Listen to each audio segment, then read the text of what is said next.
নবী মরলে থাকতো খোদা, এই কথা যে কয় সে গাধা গো।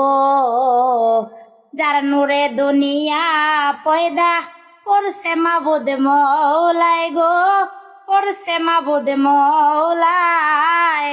নবীজি মরেছে বলে কোন বোকায়, নবীজি মরেছে বলে কোন বোকায়। নবী যদি মরে যেত তবে কি কোরআন থাকিত গো।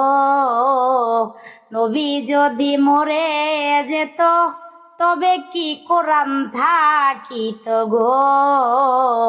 আখের ফানা সেই দিন হইতো, কেউ থাকতো না দুনিয়ায়, আমরা কেউ থাকতাম না দুনিয়ায়। নবীজি মরেছে বলে কোন বোকায়, নবীজি মরেছে।